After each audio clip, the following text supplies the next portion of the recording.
Remember, we used to do that. Sure. Oh, yeah. All right. Mississippi to Mississippi. Please rise for the Pledge of Allegiance. I pledge allegiance to the flag of the United States of America and to the republic for which it stands, one nation, under God, indivisible, with liberty and justice for all. Thank you, everybody. As usual, we're going to begin the meeting with a moment of silence.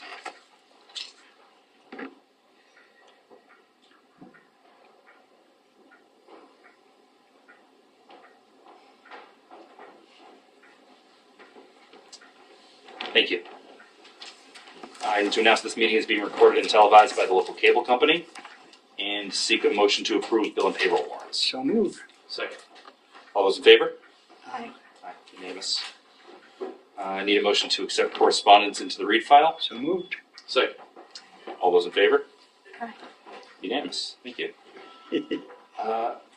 Public forum. Anyone here to speak on anything that's not on the agenda? Seeing none. Meetings, hearings. We have a public meeting regarding the application of Cadigan Auctioneers, Inc., Helen Garvey Aldopoulos, for a junk dealer's license on the premises located at 356 South Avenue, Suite 5A, subject to the receipt of the license fee and final inspection approval by the building commissioner and fire chief. Is the applicant here? Yeah, come on up. Good evening. Good evening. You just mind introducing yourself? And Sure, I'm Helen Garvey-Aldopoulos. I'm from Norwell, and I became the personal representative of Joan Cadigan's estate.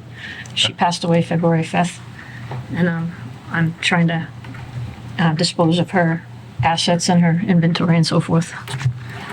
All right. Mary Beth, do we have anything else on this, or just straightforward? No, it's pretty straightforward. We do have to, just have the license fee and the final inspection by building and fire. I did get a business certificate the last time I was here, and then I didn't know when do I go to the building department after I see you here? Right, after it would be approved here. Yeah. I don't have anything. Anything else from the board for Helen? No. No? Good luck. All right. Seek a, I think we need a motion. Make that motion. And a second? Second. All right. All those in favor? Thank you very much. Yeah. Thank you. Good luck. Thank you. Thank you. Chairman's report. I do just want to briefly touch on the town administrator search. So the working group that we assembled met yesterday along with Josh McNeil and Matt Dyer, who we asked to help us review the resumes and rank the candidates. And Matt has since helped us schedule interviews with all 6 applicants that we reached out to. So I want to thank them all for their help and let the rest of the board know that we are moving expeditiously. So I think, although it's not on the agenda, I would like to kind of pencil in some dates for an August meeting. I think that may be a long one where we interview town administrator candidates. So 2 weeks after our next July meeting would be the 11th, although I think we would have some available. I think we would have candidates on the 4th if that worked better. But I want the whole board here for that process for obvious reasons. So I'm good either day. those work for everybody? Both days work for me. What day was it? Either August 4th or the 11th. Okay. Yep, I'm good. Okay. Sean, both those work for you? Yep. So which one, the 4th or the 11th, or 2 in a row? I think, I don't know, Mary Beth, do you think, if we're ready for the 4th, I think move it up, try to get if whoever we select has a 30-day separation in their contract, we'd probably want. That gives us a month between Sure. selecting a candidate and your retirement. So The 4th. let's plan on August 4th. I would say in agreement with that, you could post for the 4th, right? If something comes up, you Then we can can defer to postpone the to the 11th, 11th. yeah. But Yeah, always at least plan on the 4th for now. get that agenda in. Appreciate that. You mean the 4th for the August. starting the formal interview process here with the full board? With the full board, I think that assuming the interviews go, well in the next week, I think we will have final candidates to bring to the board. We may make the 28th. So I was thinking, you don't think the 28th would quite work? I'm just looking at that timeline. That would depend on the availability of the candidates. It would give them basically a week from when we reach out to them and say, hey, are you ready to publicly interview they may want to let their employers know. Yeah. They'll be, yeah. Because if not, then that would be one interview with the screening committee and then come back on the 28th. So that's tight timeline. Right? Yeah. So I think we'll see how they go. If we can make the 28th work, I think we'll try to make the 28th work. But I think the 4th is a good plan and gives us plenty of time. Yeah, we're meeting anyway. Yeah. What time, on the 4th? That's the other thing. Would we want to start at like 6 o'clock if it's going to be 2 or 3 1-hour interviews? That would work for me. Okay. Could work. Okay. Sure. Can I add discussion? Just what you had just shared about the reviewing the applications. You said that you asked a few other people to join. Can you give a little more context about that? Because as a board, we had discussed 3 people for the screening. I think we discussed 4, right? Me, Chrissy. Okay. Okay, 4. Yeah, but I think that, and this was, yeah, I probably should have brought this up. Maybe we haven't had a meeting, but honestly, Josh reached out. He's been our longest tenured employee and asked if he could help. I thought it was good to get his input. And then Matt's going to have to work pretty closely with whoever we hire. So I thought his input was valuable as well. So they're not going to be sitting in the interviews in the next step. They bounced candidates off, things that's on the resumes, cover letters as we went through each of them. Okay. For me, the role of the chair is to set the agenda and preside over the meetings. So it concerns me if there was a decision made unilaterally by yourself to sort of override or change the decisions made by the board. And that feels to me like the candidate screening process, as was discussed here and with the public, it wasn't handled correctly according to how it was intended. And I hear you say that, Josh, our IT director, reached out to you and wanted to be involved. And I can't help but wonder if other employees knew they could reach out, right? Was that an option? Did we discuss it? So I think you know me. I'm pretty upfront. I've been clear. Everything I advocate for is open meeting, open government, and transparency. And right now, I feel like I almost can't even trust this board, or I can't trust as the chair and have confidence in you to follow through with our decisions. Well, certainly wasn't my intent. Sean's raising his yeah, hand, too. Sean, any? No, I appreciate your feedback because I think having some integrity about listen, this is what I say I'm going to do and this is what we do, that's important. But that's not quite how I interpret what's happening. I think it's also important that the chair does have some discretion for some logical. We don't want to bind ourselves into the rigid, you have to do it exactly how we said it in the meeting, and we are going to meet 2 weeks from now. There has to be some discretion for everyday kind of occurrences that happen where a chair can make some decisions for the board. I think I appreciate the feedback you're saying. We want to be very careful about that because we really want the will of the board, not the individual, to kind of take over. But I do also think, and maybe it's just the last 3 years has kind of shown me that there is discretion within meetings that a chair needs to step in and make some decisions and update us at the next meeting as to the decision that was made and why it was made. And as long as that process is happening, then I'm okay with that. That's just my interpretation of those sorts of decisions. Yeah. Hopefully that helps. I'm not okay with that in a sense that I believed there were 2 members of this board with Mary Beth and Dan Kelly reviewing the applications, and to learn that there were 2 other people, giving input, and respectfully, our assistant town administrator reviewing these 2. I don't know. We didn't have a conversation about him seeing who potentially he may be reporting to, even though, we hired that person as well. So it's. So it certainly wasn't my intent to break from the will of the board. I thought being a little more inclusive would help, especially where Matt's going to have to work very closely with this person. And I think that certainly seemed like an important fit. Right. And then, you know, I think Josh is our longest tenured department head, at least non-elected department head, and valued his opinion. But I can see where you're coming from. Yeah, it's not That would have been the great direction the board. conversation to have when we made that decision. Yeah. Right? And I think we did talk about like who else should be included and we didn't All right, we did. mention that. So I think it's important that we share that. I appreciate the feedback. Thank you. Okay. Okay. So we agreed on August. Yeah, August 4th at 6 o'clock is the tentative date. If we can make the 28th work, I'll either I or Mary Beth will reach out to confirm start time and see if we can all be here. New business. So vote to authorize Assistant Town Administrator Matt Dyer to sign payroll and bill warrants. Mary Beth, is this just continuing Kathy's authority in case you're out? Exact, that's all it is. In case I'm on vacation or out and they need to be signed, Matt can sign. Absolutely. We Okay, did the same. I'll make that motion. Second.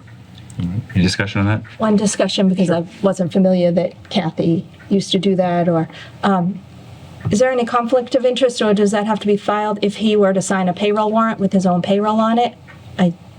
I don't believe so because the board then, we still have to sign the payroll warrants. This is more as the department head reviewer. Yeah. I'm still Yeah. processing the process and Yeah. understanding. Yeah. I know that Mary Beth, I think historically does not, so. she used to pass her reimbursements on to Kathy to sign, I think. Always, Right. I always did that. Right. As a treasurer collector, if I Yeah. had an abatement or whatever, and it was in a packet, I would have the assistant sign it. The same here, and I think all departments should do it. If I have a reimbursement, I have the assistant sign my reimbursement. So any department head, I feel that somebody else should also sign. Yeah. It's just checks and balances from, Yeah. it's always good. Can I make a comment on that? Sure. Every department in this town has a department head and an assistant. Whenever the department head is on vacation, the assistant takes over, which means if they have to sign payroll or whatever, they take over. That's part of the job. I mean, to question the assistant town administrator being able to sign when our town administrator would be on vacation, I think is a little reaching a little bit too far.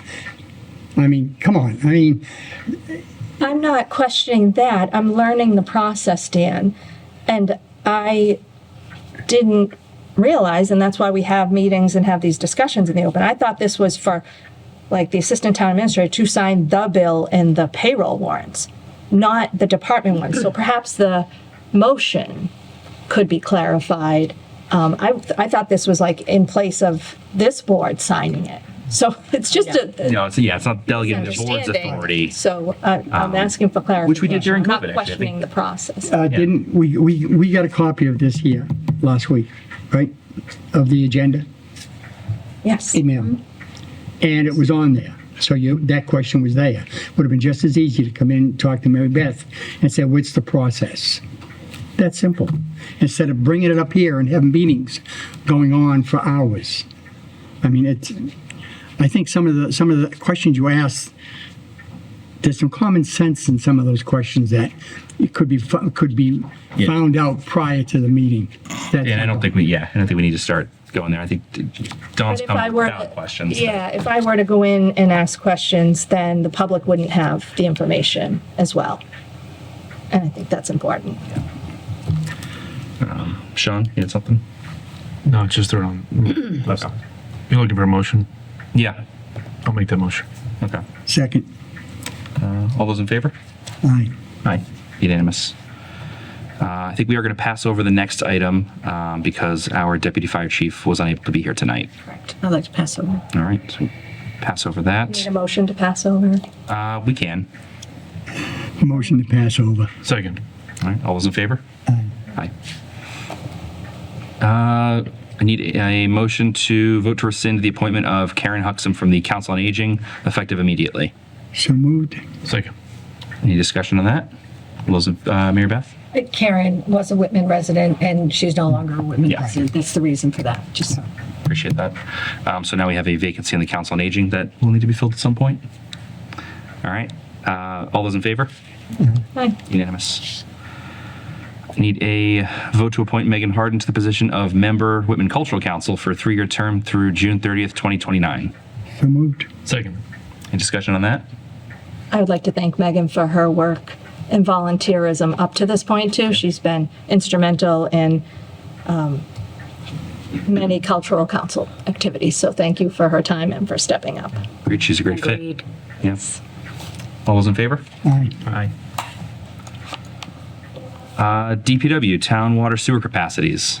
Believe we have our water sewer superintendent here. Mr. Chair, that's a result of our question Yeah, last. something we brought up at the last meeting. Dave LeMay, Water and Sewer Superintendent. So what I'm going to do is I'll just start with our contract so you kind of have an idea what it is. So the town of Whitman and the city of Brockton have a 20-year contract, sewer contract. We're only allowed, well, which doesn't expire until 2035. Within that contract, we're allowed to flow 365 million gallons of sewage over to the treatment plant every year. So it seemed like a lot, but it filled up pretty fast.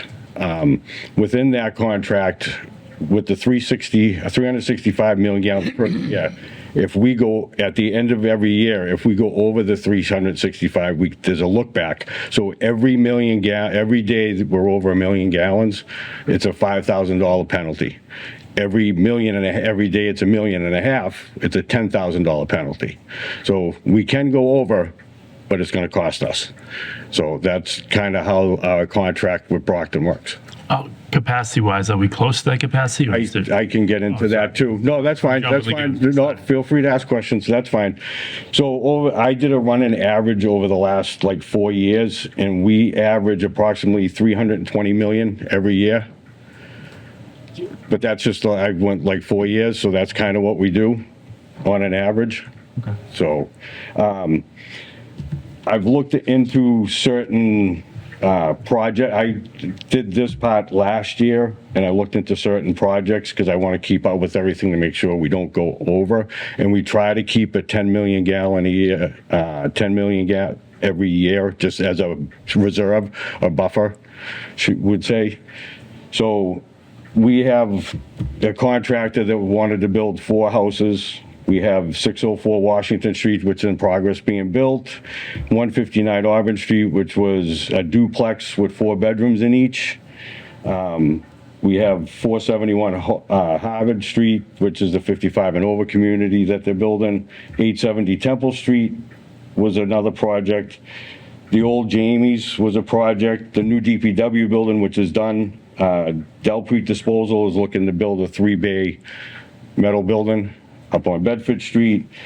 And 1207 Auburn Street, which is heat paving, they built a 3-bay unit. And there is also approximately 170 Whitman properties that are not connected to town sewage. And just that alone equals up to about 13 million gallons. So all these projects, including that, I came up with about almost 19 million gallons is going to be at 19 million gallons will be added to the sewer system. So to add that rounded off, say 20 million with the 320, that's 340. So that only brings us to 10 million gallons. We're going to come up with. We're going to have left over. There's 2 big projects. One of them is the 66 Pond Street. They're looking to build up to 254 2-bedroom units over there. We have 185 Franklin Street, which is 52 townhouse units. And between the 2 of them is almost 17 million gallons. Mm-hmm. And then there are a lot of other possible building. We have 25 Rye Hill. That's 14 townhouse units. We have this one, 199 South Ave.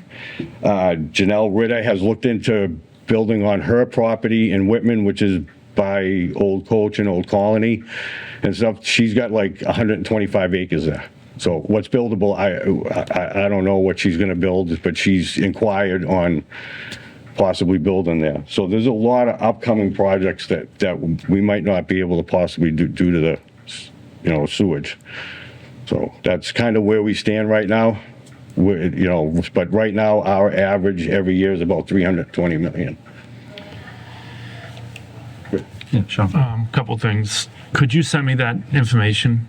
Absolutely. Even just, yeah, I would like just to have it on my, just so I can save it and refer back to it. I think. it would be Yeah, helpful. absolutely. Yeah, anything you need, just reach out. I can email or send you whatever you'd like. That'd be helpful for sure. And is there a contingency or a potential way that we can work with Brockton to look to expand or? From me talking to the previous superintendents, one of the previous superintendents is here right now. He was involved in the negotiations, and Brockton, it was really not willing to. Aren't they doing some, isn't there some growth on their end for some of that to happen? So from my understanding, the way the treatment plant works, they're only allowed to treat so many gallons per day. So if they start, and then they have a max. So if they try to keep it also below, but they can't, like I said, they can't go over that. And so, like I said, I really don't know how that all works. But yeah, Brockton's really not, was, from what I understand, was not interested at all of trying to help, add more. I guess they tried to get more, but it didn't work. So I know, at the time that we were negotiating that, I think Brockton was in the works with East Bridgewater to add their huge commercial district Yeah. to the plant. So they were probably hesitant. Maybe a different story now. I don't, want to assume, but hopefully. Yeah. There just was that, whatever they grant us extra, so, we're permitted to 365 million, but we're only using 324, whatever, during the year. So, if they grant us, and we pay a meter, we pay by what we actually use, not what we're permitted for. And if they grant us more, and we don't use it, then they can't sell that to projects like East Bridgewater. They can't, but, Gotcha. Their DEP limit is 18 million gallons a day. They're capable of 22. And they're in the same kind of fine system that, if they go over that, then they get in trouble. So they don't want to, until we actually start using it, run up against our limit. They're really not interested. They'd not be interested in giving us the capacity that they could then, use elsewhere. Like I said, if they give it to us, or reserve it for us, that's what they can't sell to surrounding towns like Sloan College, East Bridgewater. Abington goes to Brockton. Whitman's kind of in a unique position because we have our pipe goes directly to the plant, whereas East Bridgewater and Abington are what they consider common users. It goes into a Brockton pipe. Yeah. So those towns share responsibility of the maintenance and upkeep of those pipes. We instead built our own Yes. just these last couple of years. Yeah. We're unique. Yeah. We're the only other one. Yeah, we got about 96 miles of sewer main in town that we maintain. Through the woods, too. Yes. We just did the project a couple of years ago to replace the force main. Yeah. Okay. And before we jump out to the crowd, Dave, are there any other, I see other towns that have sewer capacity restrictions that start doing incentives for the homeowners to replace toilets with lower flow or whatever. I'm sure there's room for efficiency improvements if we ever ran into that issue. A homeowner could, well, we also have an I&I program that we go out and we assess sewer manholes, but like I said, we have 96 miles of sewer main in town. If you take that by it's 5,000 or so feet per mile. I mean, we probably got like 1,500 sewer manholes in town that we have to inspect, but we do it every year. We try to do a dozen or so every year to see how it is. So. Okay. And then something like Franklin Street would probably be primed for a gray water system if they had a more complex development, if there was some incentive for them to do it, rather than just a connection fee to us and then they pay whatever it is. I mean, people can build septic systems in Whitman. Yeah. They just got to be Title V compliant, but. Okay. All right, I saw Bob before Rosemary. I was standing waiting. No, go ahead. All right, go Rosemary. If you want to stand there, I think. Which, Oh, you did? It's going to be a question for you and probably Justin, we might know. Rosemary Hannah Hill, 405 Franklin Street. Don, thank you for bringing this up and really putting this to the public. I don't mind a long meeting as long as it's informative, and I find that you do that. Thank you. So, Justin, this is a lead into what you're talking about in terms of what can we do for efficiency. Have we noticed an increase with rainwater? Sometimes in places, people pump the rainwater into the septic when it rains or when it floods. Do we have a way to gauge that and to double check that we aren't having private, unnecessary water being pumped into those systems? Or have we, looked that way? Because I know that in other towns and other cities, that's a big problem. That when you're pumping your basement or you're pumping something out and you pump it into the septic, you're actually increasing your water. Yeah, that itself can be, you can't really, if somebody was just putting a pump in there and doing it, obviously we're not gonna see. But when we go to anybody's residence and we have to go in base and check a water meter or whatever, we always try to make sure that we look for illegal sump pumps hooked up to the sewer. Okay. So that's part of, what we do when we go to the basement. Thanks. For that reason. Thank you so much, and thank you for your work. Dave, off that question, do we don't have any combined sewer stormwater feeds, right? It's all separated because we built it. Correct. Yes, it's all separated. Okay. And then Bob. Bob Kimball, 877 Auburnville Way. I was going to bring up the I&I. In a previous town where I lived, if a development was over 20 units, the developer went in and did I&I. One big gentleman, Mr. Flatley, had a big development, and he went in and did about 75 illegal pumps into the sewer system, the sump pumps, and they put drains in the backyards, what do you call them, like a French drain, dry well in the backyard. And that took care of some of it. So anytime that you had a big development, you had to do some I&I type things, and that's something to look at. Thank you. Thank you. Appreciate it. And Dave, Don, on the sewer question? Yeah. I was going to prompt about water, but yeah. Okay. Go ahead. Yeah, no, thank you for bringing the numbers forward. I know. If you'd like any more, feel free to reach out. I mean, I can give you more. This is just rough, Yeah, no, but based on your rough numbers, even if 66 Pond Street were to be developed and 185 Franklin Street, we'd be at 357, which is within that threshold of Threshold, yes. 365.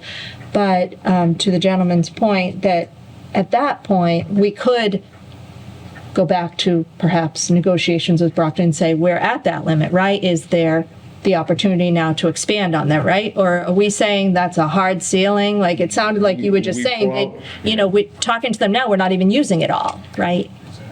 Yeah, Right. yeah. That doesn't mean that, they're up against a hard limit at 18 million a day. EP, that's a DEP requirement.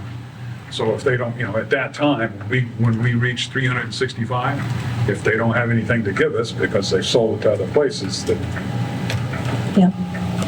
Then we would really be at a position of paying if we go over. Correct. That's the consequence. Or- There's a or cost. as, was mentioned earlier, doing something else like separating sewer to gray water. Okay, so For large then we- projects, that would be, Yeah, then we transition into alternatives. yeah. Okay. And, all right, so Dave, on the, any similar restrictions on the water? So we are buying it indirectly from Silver Lake. Yeah, we Silver Lake, purchased it Brockton. through Silver Lake, the city of Brockton, Silver Lake, and talking to them, as of right now, they have no issues with us for water usage. So, They have to buy water from the desal plant. They're required to. Brockton is, yeah. They're like to use it. that's in what, Fall at Swansea, Fall at diesel tank. Dayton, I think, or. Dayton. Yeah, somewhere down there. Thank you. Okay, thanks. You're welcome. Thank you. Thanks, Dave, appreciate it. All right, next we have vote to approve a sustainable purchasing policy. Mary Beth, you want to walk us through this? Yes, so actually, this came about because the former DPW Commissioner Bruce Martin wanted to apply for some grants, and they were looking for the town to have a sustainable purchasing policy. So this mainly, the objectives of the policy is to minimize waste and prioritize reuse by identifying alternative options to new and single-use products and equipment. To number 2, support recycling markets by purchasing products with post-consumer recycled content and that are recyclable after use. 3, conserve natural resources such as energy and water. And 4, minimize environmental impacts from pollution, greenhouse gases, and toxins, hazardous waste products. So if we do vote this policy, it does say to reduce their impact on environment and enhance public health by procuring environmentally preferred products and services whenever such products and services are readily available, perform to satisfactory standards, and represent best value. And to me, that's the most important part there too, because we want to make sure that, it fits in with our needs as well. So this would be great if we could put this in place. It will help with applying for certain grants. Do you have any questions on that? John? I love this stuff. I'm glad it was brought forward, and I think finding some clever ways to, just like we were talking about, to maybe take some of the demand off of the, the sewer, or even with like trash and recycling, maybe if we could find a way to like separate some, like the stuff that's relatively heavy, like, food that's going in there that could be potentially separated. Any policy like that that could potentially help, I think, is something we should look into. I think that makes sense. I do have an original, document to be signed. See it right If here. it's so voted in the folder there. We need a motion? Need a motion. So moved. Second. All right. All those in favor? Aye. Aye. Unanimous. Thank you. Thank you, everybody. Yes, it's grants, yep. Next on the agenda, discuss Whitman representative to OCPC Economic Development Commission. Mary Beth, you had some backup in our agenda about that, but Dawn brought this one forward. One of you want to kick that off, or I believe, anything to add to it? did you ask to be named as a, Oh, at the last meeting, I mentioned that the OCPC has an Economic Development Committee, or commission, which I had not heard of before, but they had a meeting on June 30th. It was at noontime before our meeting on June 30th. So when I attended that meeting virtually, there was no Whitman representative at the meeting. So yes, I had spoken with Mary Waldron about how someone would become a representative for the town for that commission. Mentioned it at the meeting and wasn't sure if it was an appointment that this board voted or OCPC Yeah. to vote, but I'm looking at that backup documentation from OCPC's bylaws. So, Yeah, and so based on the document, I think that you got from Mary Waldron and shared with the rest of the board, their board yeah, would, their board appoints members of the Economic Development. okay. So would it be a Commission for matter of Economic me just putting a request in? I think that, excuse me, Mr. Chair? yeah. I do have some added Oh, perfect. information. Mary Beth, so yeah, Yeah. before we stumble through this. Right. So it was Kathy Keefe, and of course she retired, so she's no longer here. But the town appoints a delegate and can also appoint an alternate, and then forward that to the OCPC, and they will vote to seat, the Okay. position. So it would still be here. It would start and then go to them for their vote. Sean? I'll make the motion for Don to be the delegate.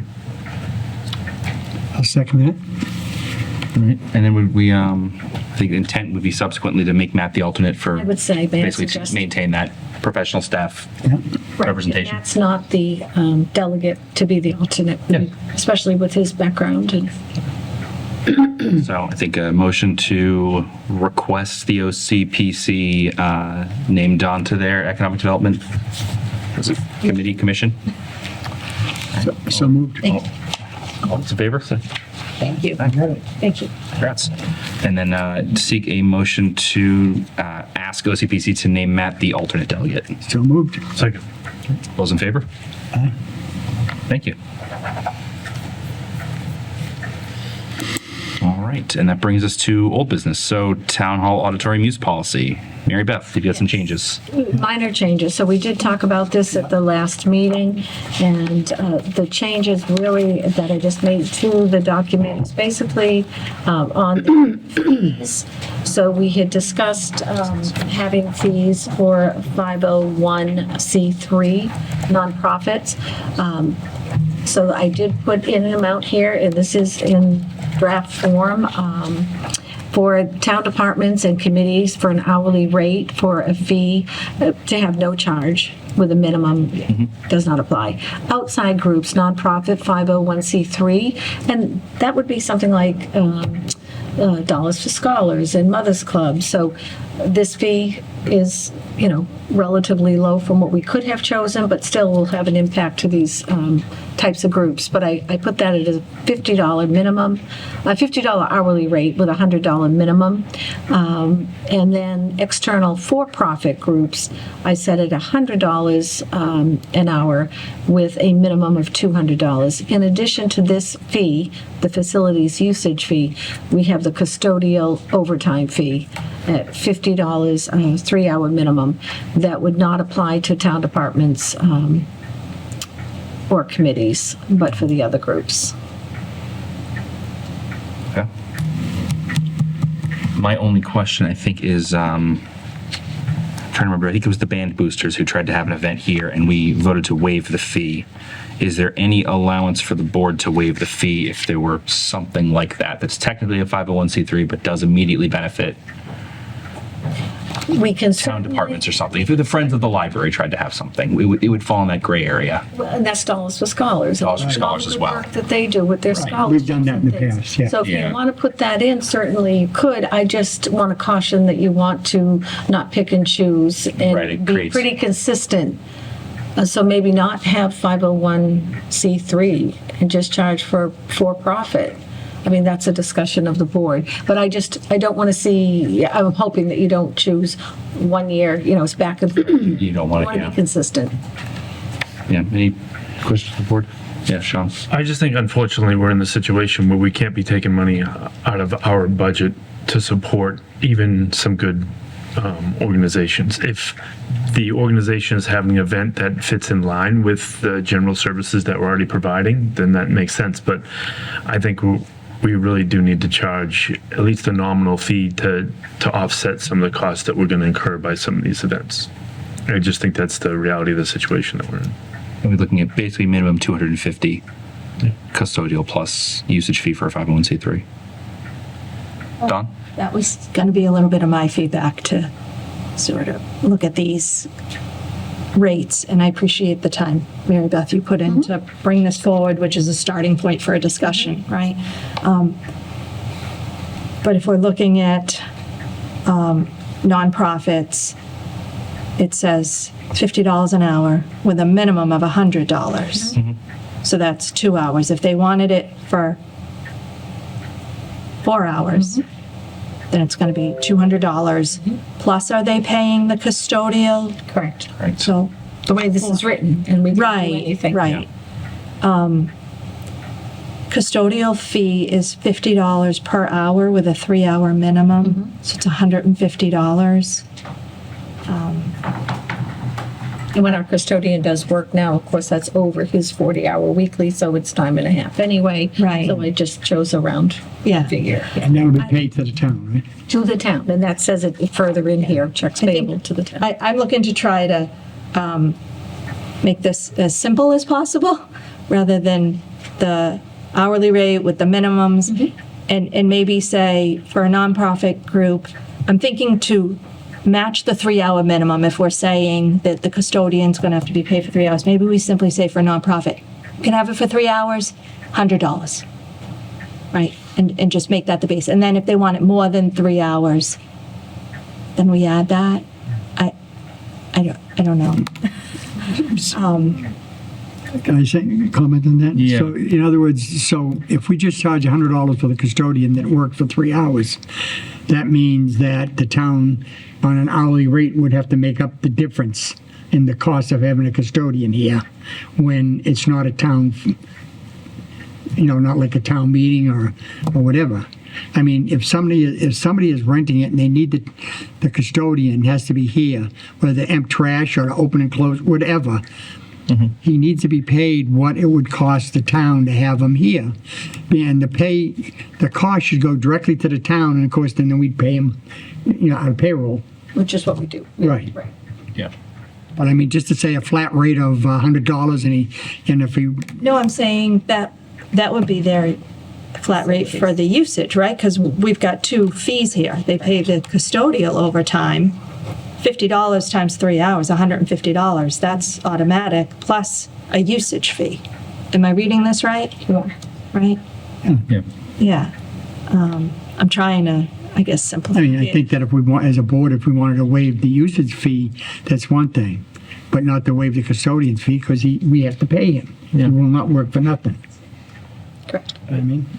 Yeah, Sean's gonna. To me, I'm not so worried about the language. I just want to make sure that whatever the cost is, it is actually, It's the cost, right? it's a cost. Yeah. So if you're happy with the way this is written, you feel like it really is going to cover the cost, then I'm okay with that. If you feel like, oh, we might be cutting ourselves short a little bit, then we should tweak it, a different way.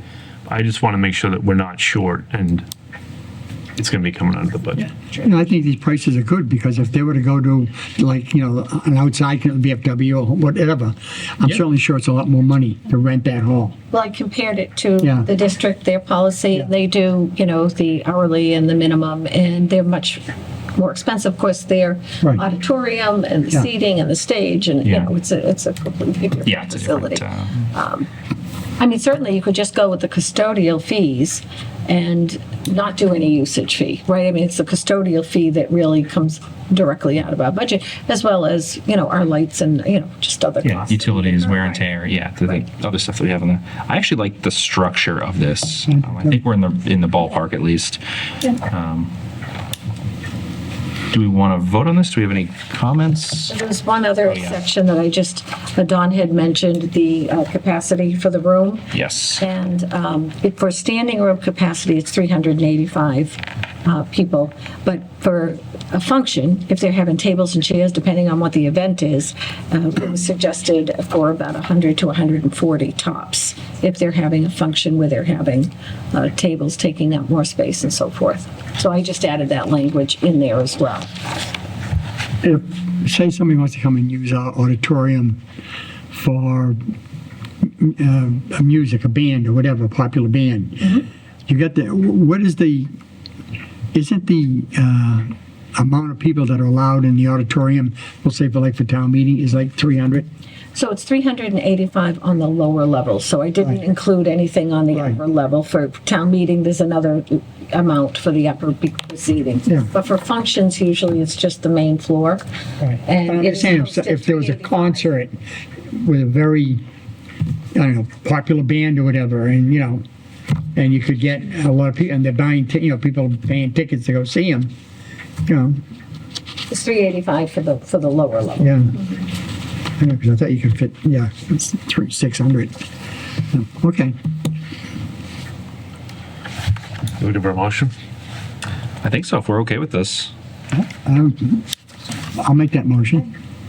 One follow-up question, the prohibited uses, Just reading that. yeah, town hall auditorium is not available for private parties or family reunions.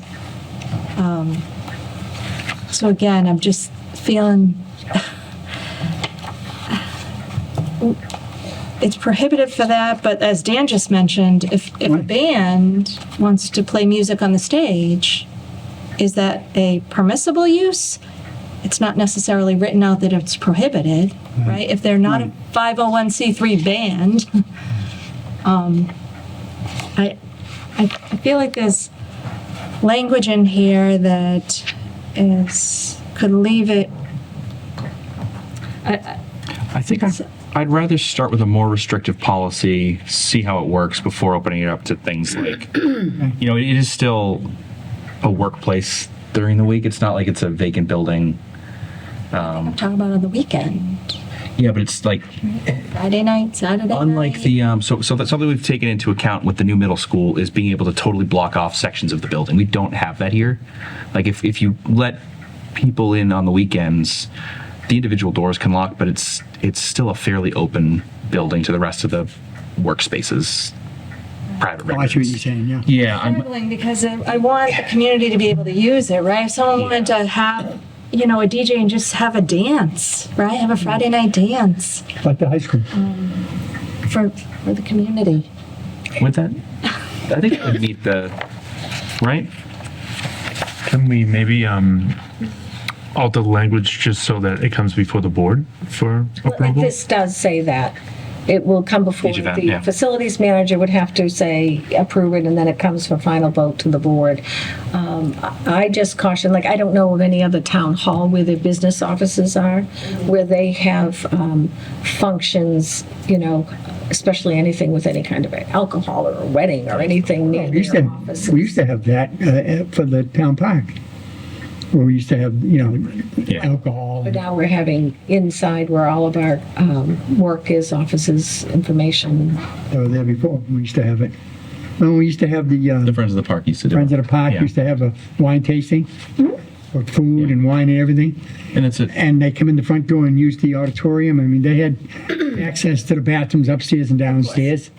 And we never worried about them breaking into any of the offices. feels different than a family reunion or like Yeah. a private wedding, though. Yeah. Like that's the level of, I don't know, professional or town involvement is a little stronger Yeah. there.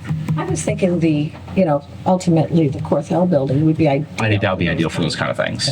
for those kind of things, but that's just my. Rosemary, you got a question for us? Rosemary Hanahill, 405 Franklin Street. It's not a question, it's a statement. This is a public building.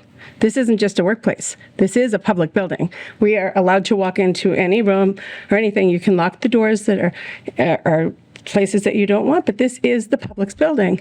To then say the public can't have a wedding or celebrate things that we should be celebrating with each other seems inappropriate. As far as buildings that do this, Milford, Massachusetts does this. They actually have an orchestra. It's not just, hey, can we, hey, can we have the public have a wedding or have anything? We've got to create spaces where we can create music. This is a hall, and it was built by the residents of our town. Our history celebrates our coming together and being together. It isn't blocking everything off. All our mistakes have happened because we block off each other and block off of the public and public events. And I want to say Ms. Byers caught onto that and started Whitman Day because of that. And it's when we all come together. It's one of our greatest things that we do together. I say we move forward with that and continue that process.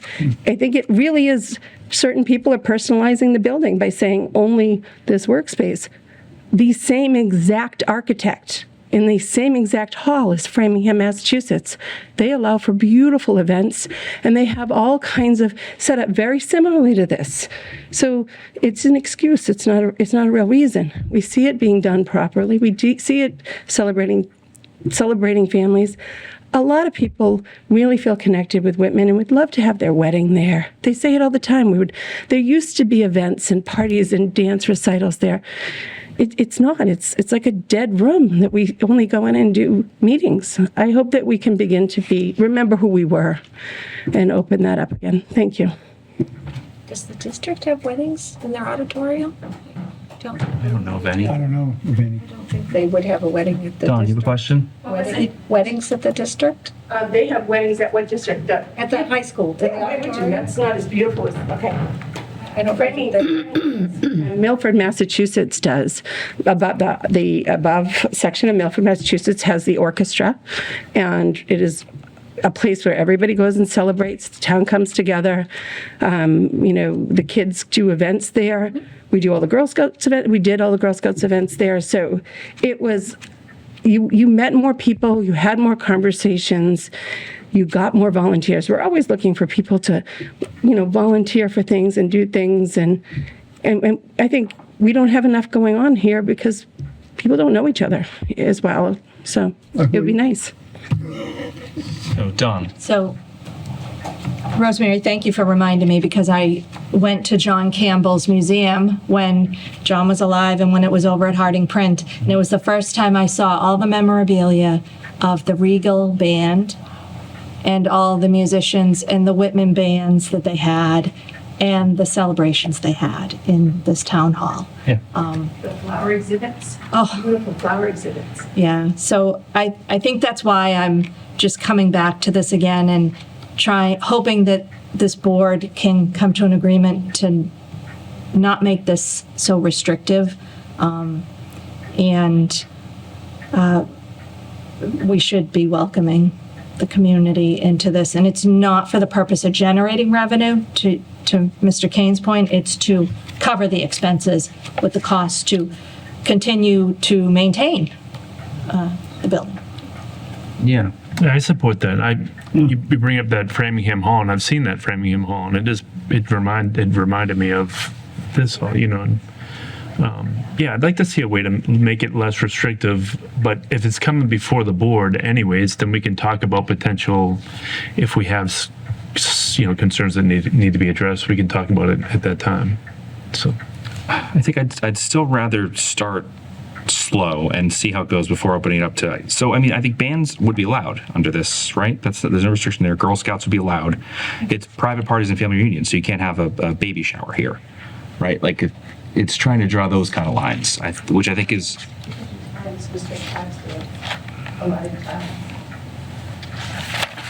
But this is a new policy for the board for the town. I think starting slow works. And I have one particular question also on content that I didn't catch the first review around. It's on page 4. It is number 13. Talks about decorations. Must be used in such a manner that are not destructive to the town hall auditorium and must adhere to fire safety. I'm fine with that. Decorations are subject to the approval of the facilities manager. The next sentence, I question whether it should be stricken from this. Approval may be denied based on content as well as structure of the decorations, including banners and pennants. So we are now giving our authorization for the content of a banner or a pennant. I would ask that that simply be removed. I don't want to be judging someone's banner. And there is other language in here about hate speech, which I think should not actually even be in here either. I don't agree with hate speech. That's not, please don't soundbite me. But for us to be addressing events promoting illegal activities, hate speech, or violence, there's other ways to say that. Simply, items prohibited by law are not allowed. Right? There's a law. Then it's not allowed. That would cover things. So judging the content of someone's banner or a pennant, I don't know why we have that in there. Interesting, yeah. I think it should stay in. Sean?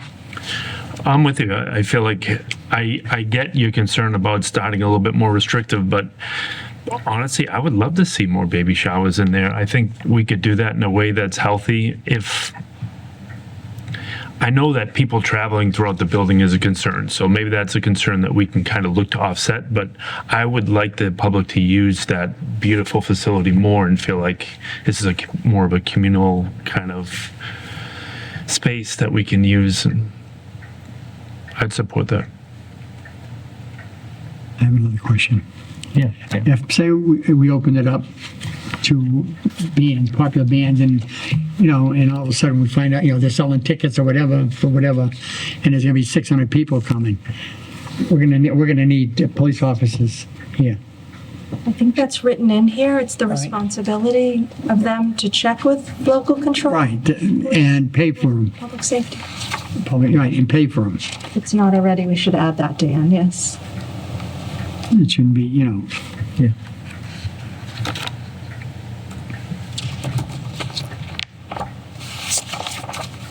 Have we run this by council at all? I know we're borrowing from nearby. Right, like we do with the Yeah. budget docs and whatnot. It was a combination of another towns and the districts and so forth, and some of our own.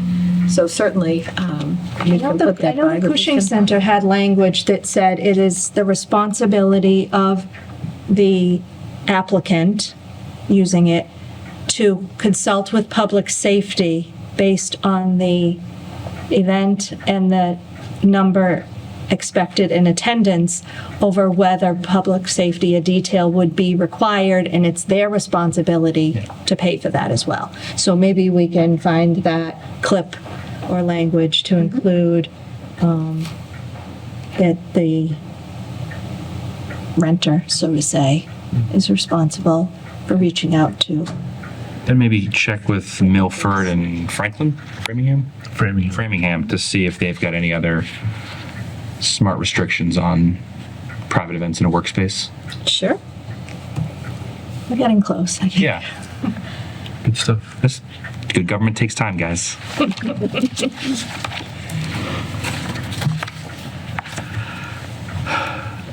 Okay, so I think we've got feedback. I think we'll kick this for another round. Sure. Sure. See what we come up with. Yeah, we're getting there. Next item on old business, lease for DPW administration building. Yes, so we're in finalizing stages of the lease, going back and forth with the attorney, and then I'm going to send that to the Whitman Food Pantry. Rick Clark stopped in my office on Monday and just asked about, how this is progressing. They would love to be open and up and running by the holidays, of course, a time of this great need for the Whitman Food Pantry. One thing that I've addressed is looking at the building, and Dan, you and I are there. To the left side of the old DPW administration building, there was a door. And with the new DPW being built, they removed the steps and the platform access to the door. So the door is there, and then there's a mound of mulch going down right to the parking lot. And so there is, caution tape on the inside, and it's locked. However, I feel that before we sign this lease, that we should have that filled in. I spoke with Mike Cogran, and And they want to put a window there? a window, Yeah. a window, and then just match the siding as best they can. So it's not a door leading to nowhere. So get that blocked out. And also in the back drive, there is a driveway. Dan and you will both park there. And the DPW, I feel, should have use of that during the day. The DPW is open 7 to 3, so like 8 to 2. I was talking to Rick Clark, and he said he would limit it to like 11:30 or noon, just, a few hours in the morning to get out back. But that gives them 2 other points of entry. That's beyond the gate. So as you know, there's a gate at the front of the DPW building to the left to go into the DPW yard. So in order to get to that back drive, they have to get through that gate. So we just want to make sure that the hours that the Whitman Food Pantry will be able to use it are on days, of course, that the DPW is open, and that it would be if they're open 7 to 3, we say in the lease like at 8 to 2, whatever. So we're working on some of those details, and then we'll get it over. And I spoke to Rick Clark. He said that he would put it in front of the Archdiocese Council, and then, the two sides will get together and we'll move Great. forward with that. But I think that we can certainly get to that timeline where they want to do some upgrades when they go in there, Yeah. put a lift in, they have other things that they Are want. they willing to put the window in, or we're going to do it? I think that they would be willing to. I told them that that was just a concern, Yeah. that I had before we finalized the lease. So it could be either way. Mike said it wouldn't be that hard for him to do that. Frame it off and just do the outside. Have they cleaned it out yet, totally? I don't believe totally. I did ask Rick Clark to call Bob Trumbull and Dave LeMay to go in there and just go in and identify anything that he wants to keep, because I believe the board voted that the remaining items were surplus. And so he said he would like a desk or two, and there's some things in there that he may be able to use. And then I did speak with Dave LeMay, and I said, Dave, he said, no, once we know what they're taking, get rid of the rest. He said it will be cleaned up in there and completely Right, emptied out. maybe you may want the food pantry going in there. They may be able to use some of it, too. That's what I said, right. So Rick is going to call, Yeah. he said this week, and get in over there with Dave LeMay. Okay. Okay? So I'll keep you posted on that. Thank you. Next item is budget update. It says Mr. Kane, but I think Dawn was named chair of the budget subcommittee, so whichever one of you want to take that one. No, done. Thanks, Sean. Yes, so Sean and I met at 5 o'clock. We also were joined by Mary Beth Carter and Deborah O'Brien, the treasurer collector, and Chair Trussell of the Whitman School District appeared as he was joining the meeting as well as finance member, Mike Flanagan. We sort of had a broad conversation about the existing financial policy and free cash policy that the town has, and also looked at the town of Rockland, town of Stoughton. Hanover has policy as well. Sean and I identified we'll meet again in 2 weeks at 5 o'clock. In between now and then, he and I will look more closely at those other towns' policies and see how it might benefit Whitman to sort of fine tune what we already have. I'll just run down specifically, we talked about from the Rockland policy.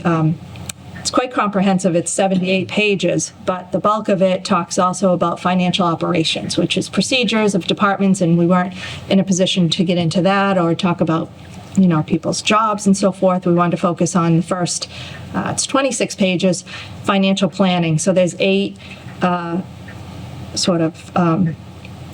areas here, and it covers capital planning, debt management, financial reserves, which we talk a lot about our free cash, stabilization, overlay, surplus.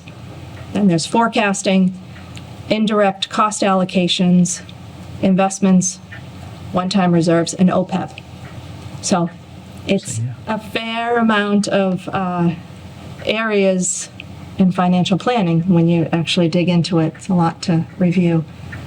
So we didn't necessarily make any other decisions to bring back to the board, but we hope that after the next meeting, after July 30th, we might bring some of these back for first read. Sean, you want to share how you felt about it? Yeah, it was a good conversation. It was good to have the input of some of like Mary Beth Carter and Deborah O'Brien and Ryan Trussell and the Finance Committee. It felt comfortable. There's some obvious stuff on the table that we need to wrestle with, and starting with policy just feels right. We want to hopefully identify those hot button issues like free cash. How we deal with free cash will be a good conversation for us to have, and then the decision that we make to add that to our policy, so then we can share with the public and obviously the employees here. We were thinking somewhere in the early fall, really before the formal budget season starts. That would be good to do that with each of those things. But yeah, it was a great meeting. It seemed really productive. Yeah, we didn't get into any specific budget numbers. That wasn't on the agenda, really just financial policy, but we did acknowledge that there are some costs the town has that we have to pay, and that's our OPEB liability and assessments we get. And we have a building project assessment also coming from Social Tech, right? As well as we have a lot of capital needs in town. And it seems like the capital really just comes down to free cash at the end of the day. And is there another way to properly plan for some of those capital items rather than, relying on what's left of free cash? So I hope you will all tune in to the recording of that. The audio is an hour, 60 minutes of your pleasure time if you can. And I think that's it. Thank you, Mary Beth. So that just made me think, could we maybe put an agenda item on for the next meeting about the South Shore boat tech for a debt exclusion? I made the same note as she said that, yeah. Yeah, it just made me think it's, time is. And I think if we get the TA interviews at the next meeting, I'll probably say push it off to the first August meeting. Okay. But if not, yeah. Just so it's on the. We'll do it in one of the horizon. next two, yeah. I think it's important. Okay. Oh, I would add one more thing. When I was reviewing Stoughton, part of their financial policies talked about their budget calendar. So we did with, Ryan Trussell there as chair of school committee. He gave feedback on how they really want to work diligently this fall to come forward with, a draft budget and numbers much sooner than they used to which is February when they present their budget. But in looking at Stoughton, as I was referring, they have a calendar timeline that presents, October 15th, where their select board presents their budget priorities and discusses with the town manager. And then a month later, November 15th, the town manager comes back with a preliminary budget. And at that time, the school district and superintendent by November 15th will provide something too. So those aren't our dates. That's what, but it certainly is what other towns are doing, and it feels like that's something to begin. We always say we Situate want to has a start written sooner. timeline too, if you want to look up another one. Okay, yeah. So, thank you. Thank you. Leads into committee updates. So Regional Agreement Committee, I believe Sean is going to be at the next Regional Agreement Committee meeting tomorrow, but I did pass out copies of the 92 agreement, the 2020 amendment, and the starting point for this round of negotiations, which was the 2017 amendment that got voted by Hanson and rescinded and amended over the last 4 or 5 years. So as of August of last year.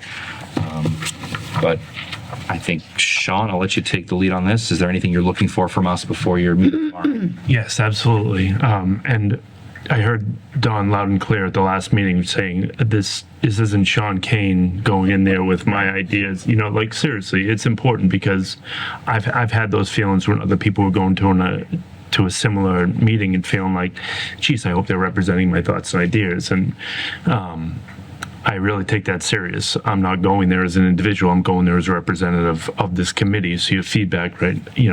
Getting some feedback from you tonight would be helpful for tomorrow. I listened thoroughly to the word, like what you shared at the Regional Agreement Committee the last couple of years, but especially the last couple meetings. And Dawn, you spoke very specifically, and I tried to really understand that thoroughly. I went through and I looked at the river.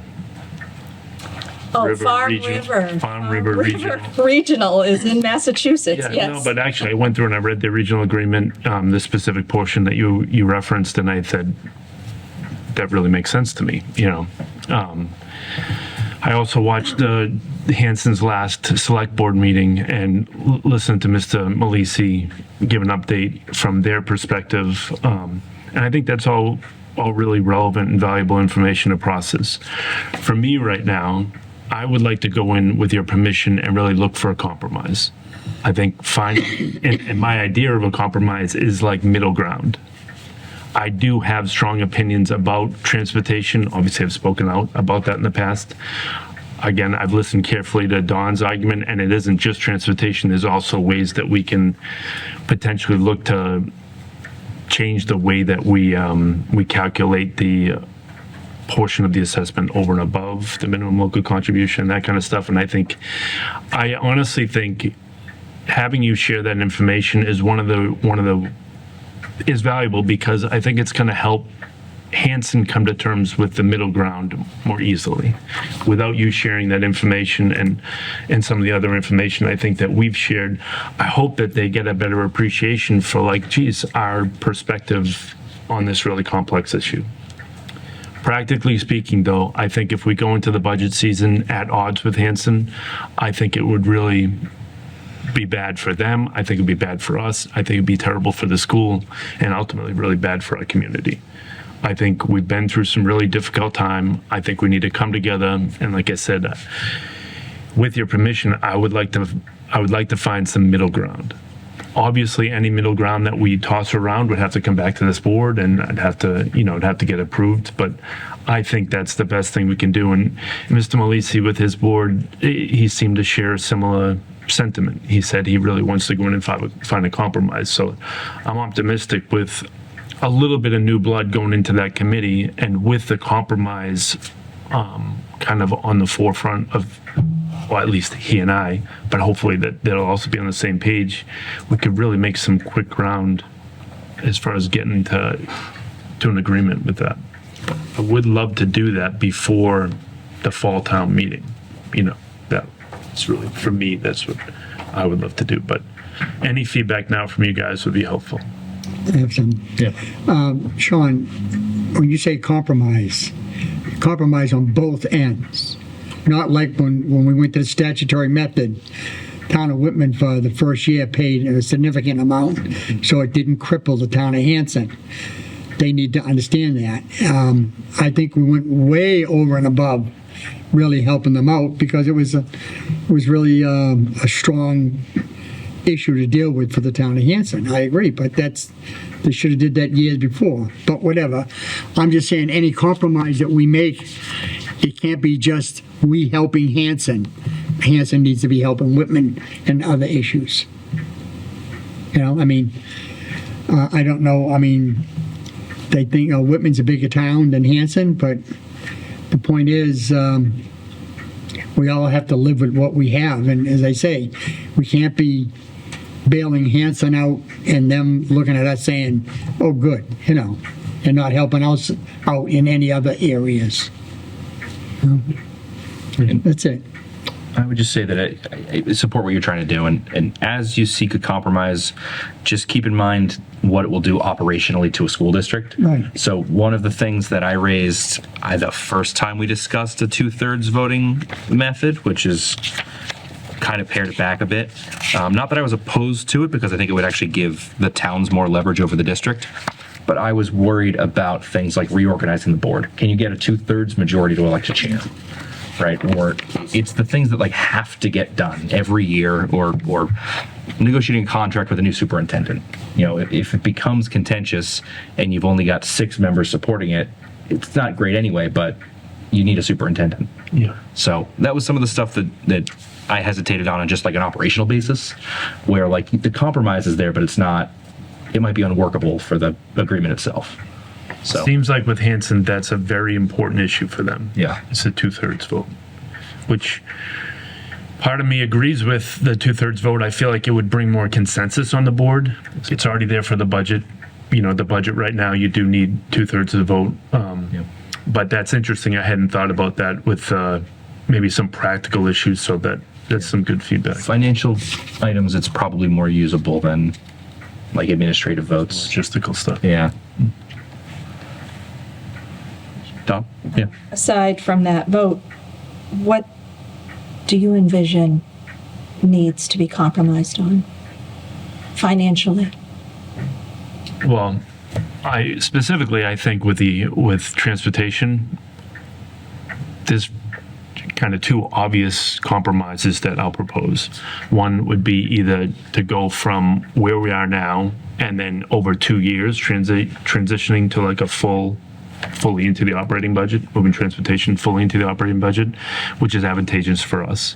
But it's given them a year in between to kind of ease into it. Or do we agree that we just go halfway? So half of it would be in the operating budget, half not, which feels kind of funny to move forward with that. And I don't think that's ultimately what the district would like to do, but I think at least having a discussion there seems appropriate. I think actually charging a nominal fee for non-mandate busing might be, at least given the district the ability to do that if they so chose. Not so much to raise money, because to raise the amount of money that you need to offset the actual cost would be prohibitive. That's not what I mean. But I actually think that if you were to just charge, like, say, $50, it's just enough that, you know, you'd get the buy-in for people who are going to use the service, and you would maybe highlight the families that weren't going to use the service. So it might give us a more precise understanding of who's actually looking to use the service, and not, like right now, we pay for literally everybody who qualifies for non-mandated busing, not the people the children who actually ride, you know, but Now you're talking about a fee structure, which isn't part of the regional agreement. So that would be a different conversation.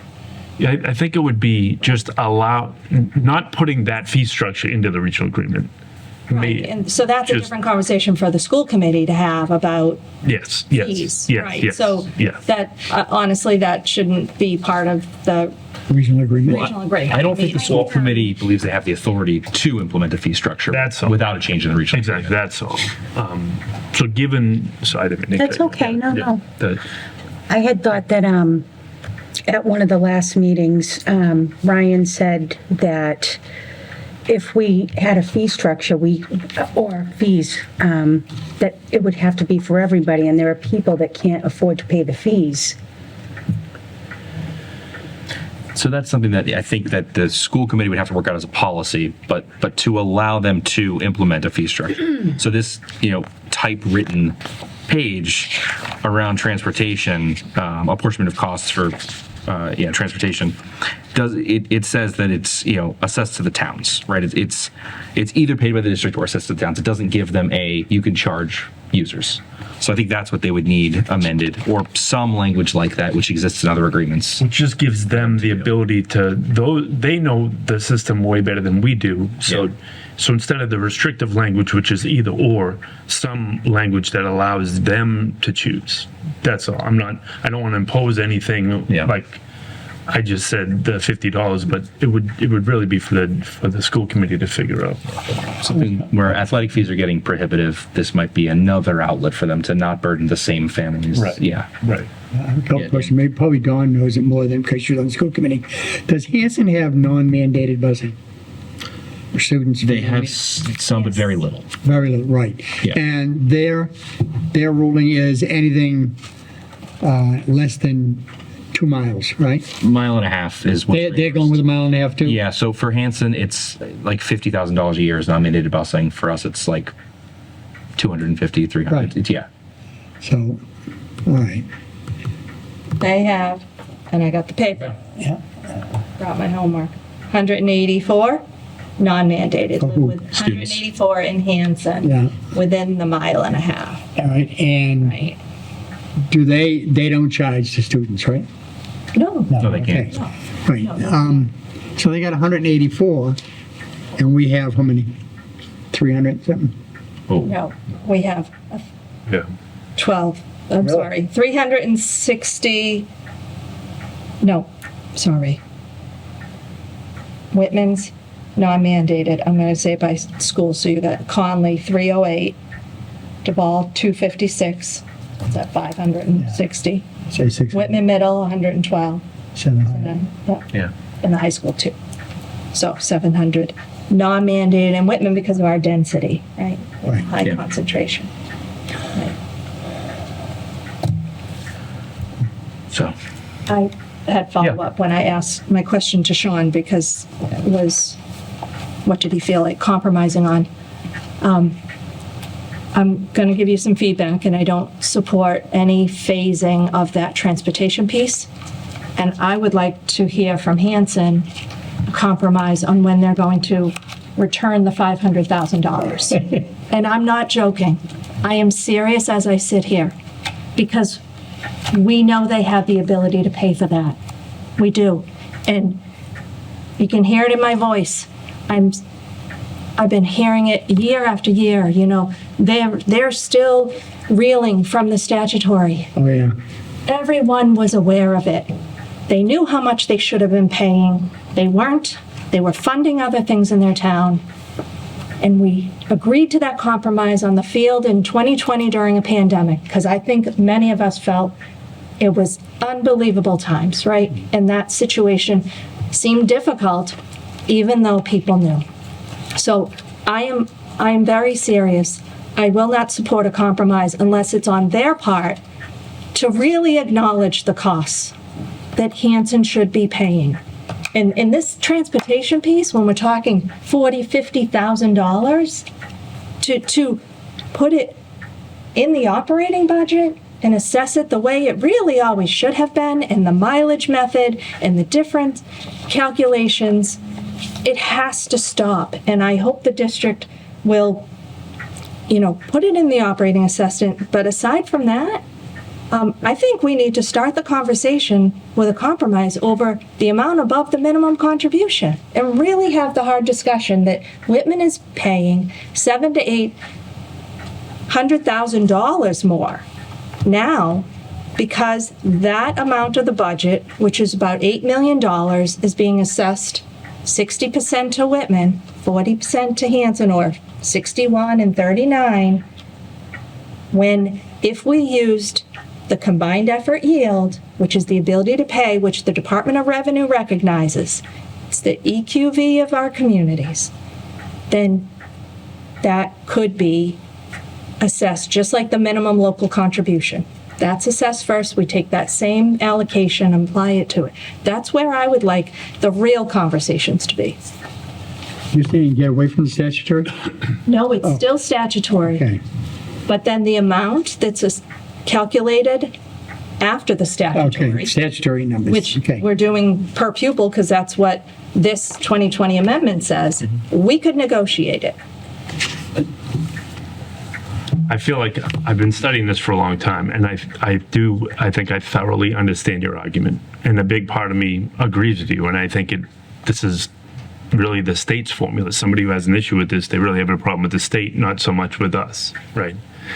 But the argument that they'll make, the obvious argument that they'll make and that they're making, is that how can you take two students, one from Whitman and one from Hanson, both go to the same school, both receiving the exact same service, yet you'll charge more for Hanson than you will for Hanson, for Whitman. Votech does it. No, listen, I have a thorough, I've thought about it 1,000 times, laying in bed thinking about it, you know what I mean? But the problem is, all they have to do is make an argument like that enough so that people just disagree with it. This is a very complex issue, and we have to be able to communicate it in a way that's understandable to people and that kind of thing. And it's gone on for a long time. Right now, my major concern is we need to come together as a community. We've had some really difficult budgets, and the way that we were separated at the end of the last budget season, I felt I had strong convictions, and I spoke out against what I spoke out against. But I think what we need to do now is come together and move forward. And despite, your convictions for this argument, there are people, counterparts on the Hanson side that have as strong convictions, who will speak out as strongly, who will refuse to accept anything. So instead of going through another 1, 2, 3, 4 budget seasons like that, I think if we could come together on the regional agreement by compromising a bit, it will help bring the community together. It'll help pass things like the debt exclusion that we need for like the social Votech, or at least get people on board for understanding it appropriately and help us work with the school system in a way that's really positive. So. To emphasize that, I do just want to say that there are fixes in this agreement that everybody really wants. Like currently, our fourth quarter payment is due 1 month before we collect our real estate bills. We can't pay $4.5 million before we have the money in that in-house. Fighting that one for years. But yeah, as a treasurer collector, that was your biggest pet peeve with this district. So there's some stuff that needs to get fixed. The current way that we apportion school committee members isn't legal. It happens that the math works out so that the numbers that we send to the district is legal, but it does not meet one person, one vote by the Supreme Court in that time. So the current agreement has us apportion school committee representatives by student population. That is not the legal way to do it. It has to be town populations. So there's stuff that... Is there a difference in those numbers, though, those ratios? Not currently, but Hanson's rapidly aging and Whitman is growing younger, so that is going to diverge further in the future. Okay, when it gets there. When it gets there, we would have a But right now, it is constitutional it's issue. not wrong right now. No. Okay, I just want to be clear. Representation is currently correct, but Okay. it's lucky that it's correct. Okay. So there's stuff that needs to get amended in the regional agreement, and I would like to see. I've spent I don't know how many years Maybe we on put this. forward what we agree needs housekeeping and house cleaning. Yeah. If we can't agree on financial changes. And yes, I know I have a strong opinion, but I think I sit here and say these opinions because if there's to be a compromise, we need to start, right, where Whitman has put forward more than our ability, okay? So I think, you don't come to a negotiation saying, on a $500,000 house, I'll come in and pay right at that level, right? You come in under to try to give you negotiation room. So consider that maybe my negotiation room. They have to accept that we funded. We funded that. I don't think that they're going to accept that, if I'm being blatantly honest. So I do need probably a bit more clarity from the board as a whole. You do have a strong opinion, and you think that they should come to terms with the $500,000 that we gave them in the past. Right, you do get it I back. think there are people who are listening to that on the Hanson side that would be really upset about that. What I'm asking, and if the board wants me to do that, I'll go in and I'll strongly negotiate that way. I will. I honestly will. My personal opinion is I think that's a bit too strong. I think we need to come to the middle of where we're currently at.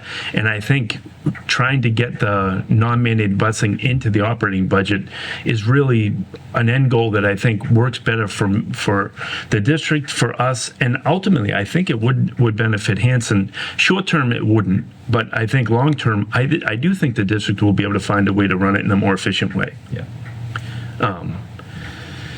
So I think that our major goal is revolving around transportation. So if it means waiting a year and going halfway and then there, or halfway, meet in the middle somewhere in transportation, I think is important. And then I think with the 2/3 vote, which is their major priority, it's already there for the budget.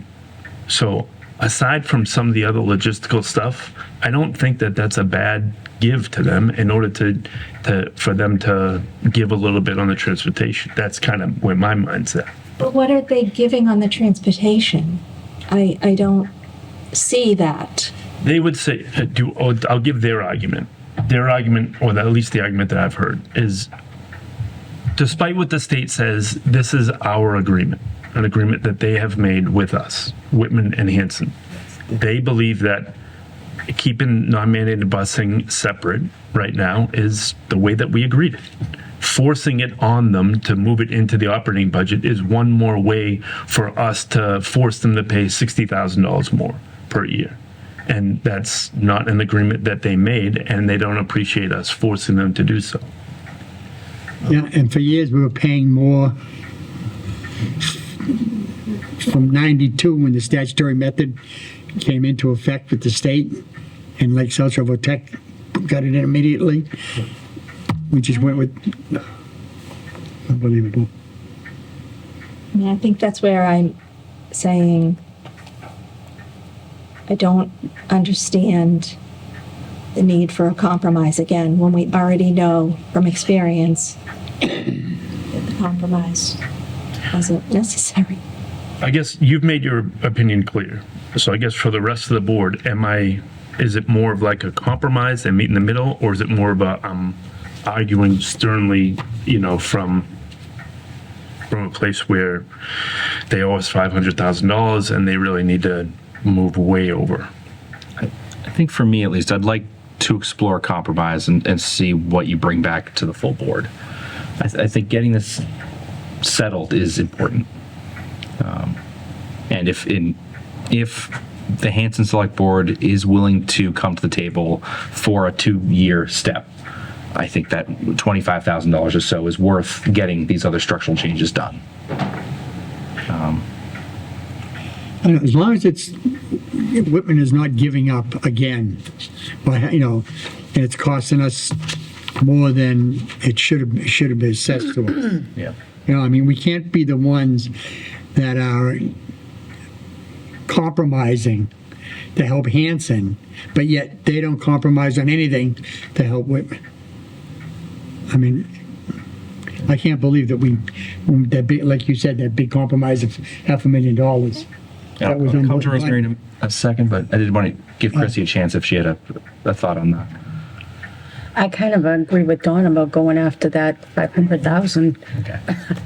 But I agree with you too, Sean, about compromising. Okay. Rosemary? Thank you, Rosemary Hannah Hill. Now, I have some questions here because we're going to be looking at the law. I think it's really important to understand what an aggregate wealth model is and why the law of Chapter 70 says we promised as the state, remember this is a state promise, that we would allow every child to have an education. But to do that, we had to understand that we were dealing with different entities that could afford different amounts. we are not paying more or less per child because we get the appropriate amount of aid. That aid is distributed to the town.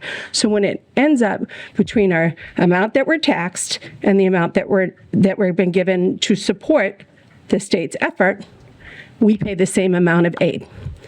When it was combined into the regional school, it was combined, and the town of Whitman lost its protections within the Chapter 70. Now, to do that, the law requires us to see that it was broken out, understand that it is the town's aid. A lot of distortion was done.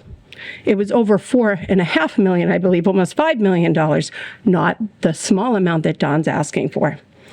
I want people to stop seeing it as Whitman and Hanson and understand that $4.5 million was diverted out of education into another town, that the efforts that were made by the Whitman taxpayer were honest to meet an agenda. That agenda was our children's education. It did not go there.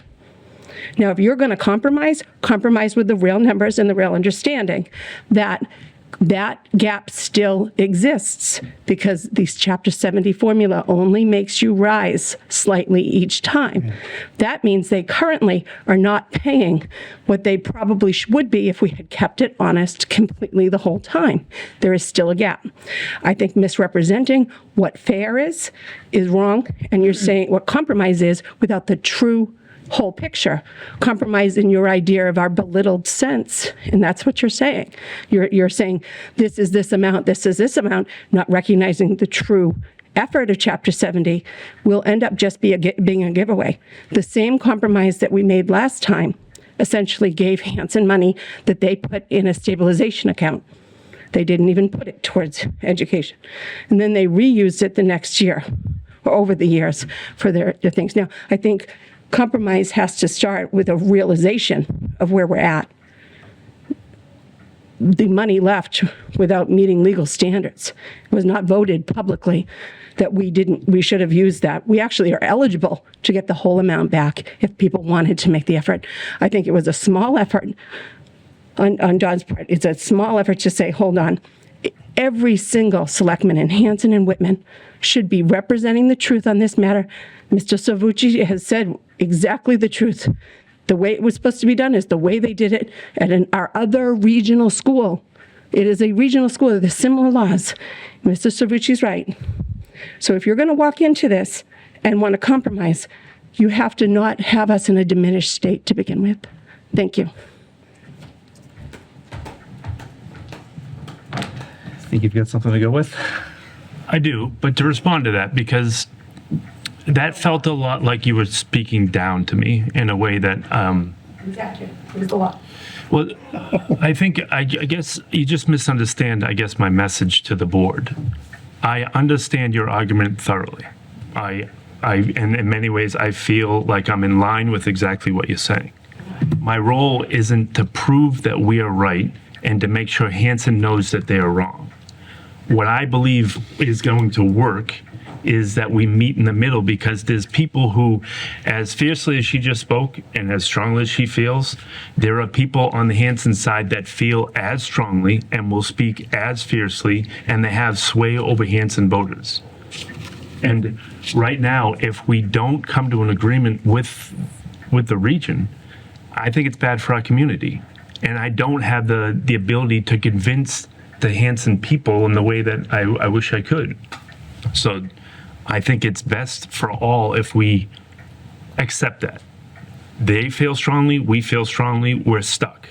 Because we're stuck, we need something to break this a little bit. And I think meet in the middle, we're not giving up that much. We're actually going to get more. It looks like, at least from the feedback from their discussion the other night, and it seems like from some of the feedback on the school committee, it looks like transportation, really all non-mandated busing could be moved into the operating budget, which is what we want. That's a good thing. So what are we really giving up, I believe that's how the 92 regional agreement is written anyways, as an operating expense. So absent changing the agreement, and as you're saying, we've got to repair the communities, we've got to fix this, the district's been operating for the past 5-6 years since the 2020 amendment under the current agreement, and it'll continue to operate if, we don't sign something new. So, I'm hearing a message from you that there is an urgency to get an updated agreement. And while, yes, there are housekeeping items in here also, I'm not ready to compromise on a small transportation thing, as you said, to phase it in again, like we did the last time. I do want to echo Ms. Ahana Hill and say, I would like you to be able to come back and show me the numbers of what we're talking about. What is the financial impact of what's going to be presented? That's good. But the difference, I guess, is your interpretation of the regional agreement is that it could be in the operating budget, but this year it wasn't.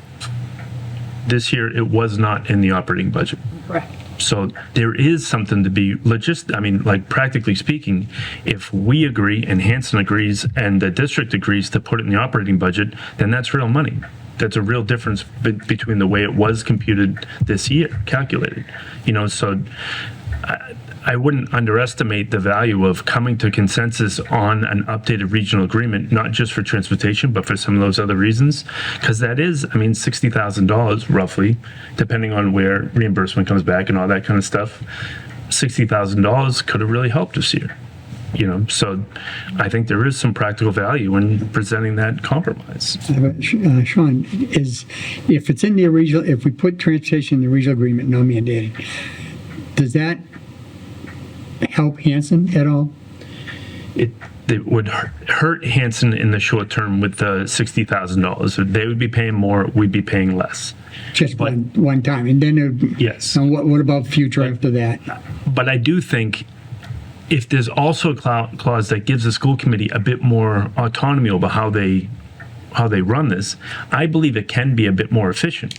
I don't know that to be true. This is just conceptually, every single child right now that would qualify for non-mandated busing, we're paying for.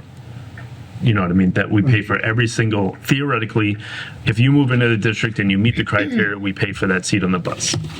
I think, obviously, not every child rides the bus that would qualify. So it seems to me that walkers, I'm sorry to interrupt you. We do have students who walk to school, so. yes, no, but if they meet the criteria for non-mandated busser, then we pay for their seat on the bus, Right. even Right, if they you get choose it. not to ride the bus.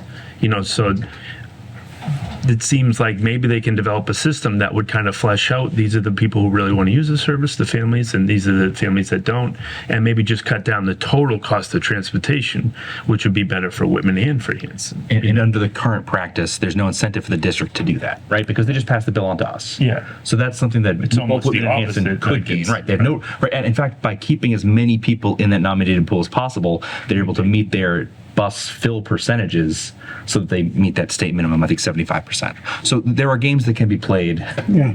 under the current structure too. Yeah, this would be an operational improvement, I think, for everybody, and it gives the school committee control of busing the students, which we want. Yeah. So, okay. Wish me luck. Yeah. I think you and Frank will get along. He does seem like a nice guy, actually. Yeah. I hope I do get done. Okay. Something, dear. Next committee up, we've got a couple committee updates today. So OCPC discussion. I think we managed that with the Economic Development Commission, and I actually don't recall why I put this in here as well, but Mary Beth, anything? Okay. No, I asked that question, is Yeah. it a duplicate there? So if we can probably just skip that one. Yeah, I think you and I both added it to the agenda, and I left it on there. Board and committee vacancies. I don't believe I got an updated list. In the packet, there was a list. Is there a packet? And I just wanted to mention, if I may, that there is a correct. finance committee vacancy. It's not on our list because we do not appoint for the finance committee. However, there is a vacancy there. It's appointed by the town moderator, Mike Seeley. So I just wanted to put that out there. Do you have the list? I do now. It's up on the packet. Hand that down to you, okay? Yeah. So this is the current list from Lori O'Brien. one alternate delegate for the AAA Advisory Committee, one vacancy for the Capital Committee. That seems low. Have we filled seats in the Capital Committee? No. Okay, there may be more than one there. Two alternate members for the Conservation Commission, one at-large member for the Community Preservation Committee, and one Recreation Commission rep, indefinite. One vacancy on the Council on Aging. There's now two vacancies. We accepted a resignation earlier tonight. One associate member of the Historical Commission, one voting member for the Recreation Commission, and two non-voting members. And then was two voting members for the Whitman Cultural Council, but that should now be one because we appointed one earlier. So, Mr. Chair, if I Yeah. may, we did on the Capital Committee. I think that we did fill. we did fill one of them? Okay. Yes. So maybe it's just one? Yep. Okay. And that leaves just town administrator's report. So Mary Beth. Okay, I just want to mention, that we've had a couple of positions that we've been trying to fill recently, and we have hired a new custodian, Art Stadnick from Whitman, and he'll be starting on August 3rd for the custodial position. And we had a payroll clerk position, and we just filled that yesterday as well for the Jennifer Lynch. And then our VSO position, we had interviews. We interviewed 4 candidates this week and actually met with another one just yesterday, and Declan Ware, who was able to come back on Tuesday evenings and help us out, met with that last candidate as well. So we'll be making an offer to fill that position contingent upon the board's approval because it's a department head position. So I'll be putting that on the next agenda for the VSO. So that leaves the TA. And the fire chief, which we are waiting for results from the civil service to make that. Yeah. And that's all I have. All right. Exhaust the agenda. I'll seek a motion to adjourn. So moved. Second. All those in favor? Aye. Unanimous. Thank you. Okay.